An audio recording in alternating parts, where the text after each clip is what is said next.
कहानियों के इस संसार में आज हम सुनेंगे आलसी बहू की कहानी। रामू बेन के दो बहुएं थी। बड़ी का नाम स्वप्ना और छोटी का नाम रिया था। स्वप्ना का जैसा नाम था वैसा ही काम, पूरे दिन सपनों में ही रहती थी, कोई काम धाम नहीं करती थी। स्वप्ना की सास उसे कहती हैं, बहू, जरा अच्छी सी चटनी पीस दे, आज कुछ मजेदार खाने का मन है। पेट में जलन हो जाएगी माँ जी बुढ़ापे में। और वैसे भी मेरा काम करने का वक्त शाम का है, अब प्रिया को ही बोल दो। इतना कहकर स्वप्ना तो वहां से 9-11 हो जाती हैं, परंतु रामू स्वप्ना के इस रवैये से दुखी हो जाती हैं। तभी रिया वहां आ जाती हैं। मैं बना देती हूँ माँ चटनी। ऐसा कहकर रिया माँ को चटनी बनाकर दे देती हैं। तभी वहां स्वप्ना भी आ जाती है। अरे वाह चटनी, जरा चक्कर तो देखूं, बड़े दिन हो गए। अरे नहीं बहू, तू तो रहने ही दे चटनी खाना, पेट में जलन हो जाएगी।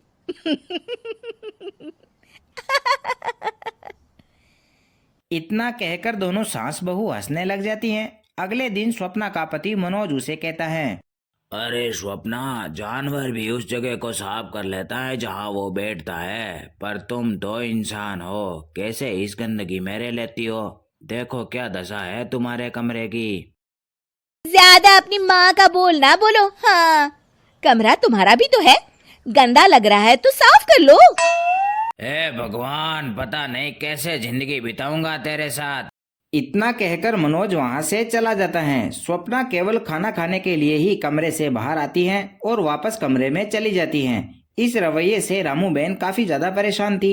एक दिन रिया अपनी सास से कहती हैं, माँ, मैं सारा दिन काम करके थक जाती हूँ, आप ना दीदी से कहिए ना कि सुबह और शाम का काम बांट ले।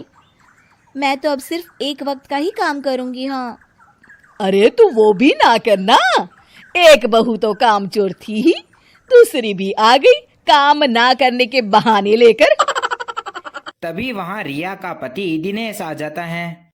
माँ, मैं देख रहा हूँ भाभी कोई काम नहीं करती, रिया सारा दिन घर का और रसोई का काम करती है, आप कुछ करो ना माँ। सासू माँ मन में कुछ सोचती हैं और स्वप्ना के पास जाती हैं। स्वप्ना अपने फोन में सौंदर्य प्रसाधन करना देख रही होती हैं। तुम सारा दिन बस मोबाइल देखती हो, घर का कोई काम भी कर लिया करो। प्रिया सारा दिन काम करके थक जाती है। आज से मैंने फैसला किया है, एक वक्त का काम तुम करोगी, सुबह का खाना तुम बनाओगी और रात का प्रिया। आप लोगों ने काम को हव्वा बना रखा है।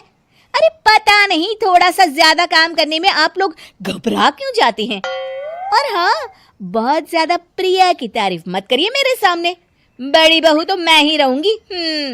मैं कुछ नहीं जानती, कल सुबह मुझे वक्त से खाना चाहिए, रसोई में आ जाना, वरना कल से तुझे खाना नहीं मिलेगा।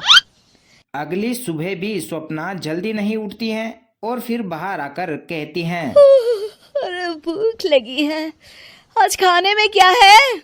इतनी देर हो गई, आज किसी ने मुझे उठाया भी नहीं, पता नहीं कहाँ है सब। उसे घर में कोई दिखाई नहीं देता है। वो रसोई के पास जाती हैं और देखती हैं कि वहां तो एक ताला लगा हुआ है।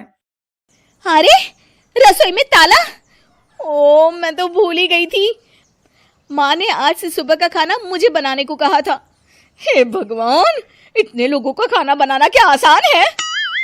तभी घर के सभी सदस्य बाहर से आ जाते हैं। वाह माँ जी, मजा आ गया छोले भटूरे खाकर। मेरे मुंह में तो अभी भी स्वाद आ रहा है। अरे कल्पना, तेरे भरोसे रहते तो हम तो भूखे ही रह जाते। स्वप्ना को गुस्सा आ जाता है। अब बहुत हो गया, आज से मैं अपनी रसोई अलग कर रही हूँ, मैं अपना खाना खुद बना लिया करूँगी। स्वप्ना अपनी रसोई अलग कर लेती हैं, परंतु देर से उठने का उसका स्वभाव उसे ज्यादातर समय भूखा ही रखता था। उसके सामने घर के अन्य लोग स्वादिष्ट खाना खाते थे और वो कामचोर स्वप्ना जैसे तैसे अपनी भूख मिटाती थी। फिर एक दिन, माँ, दीदी आज सुबह से कमरे से बाहर नहीं निकली, हमें जाकर देखना चाहिए। सो रही होगी कामचोर कहीं की, पर तुम कहती हो तो चलो देख लेते हैं उसे। स्वप्ना कमरे में पेट पकड़कर बैठी थी। हाय मेरा दर्द, पेट दर्द के मारे मर रही हूँ मैं।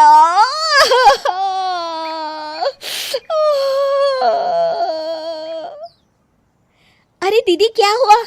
पेट में दर्द क्यों हो रहा है? डॉक्टर को दिखाया आपने? माँ, स्वप्ना खड़ी होकर अपनी सास के पास जाती हैं और कहती हैं, मुझे माफ कर दीजिए। अब से मैं सारे काम में मदद करूंगी, कभी आलस और काम चोरी नहीं करूंगी। हाँ हाँ, वो तो ठीक है, लेकिन अचानक क्या हो गया जो तू काम करने को तैयार हो गई? कामचोर कल्पना। माँ, लगातार बासी और उल्टा पुल्टा खाना खाने के कारण मेरे पेट में इन्फेक्शन हो गया है।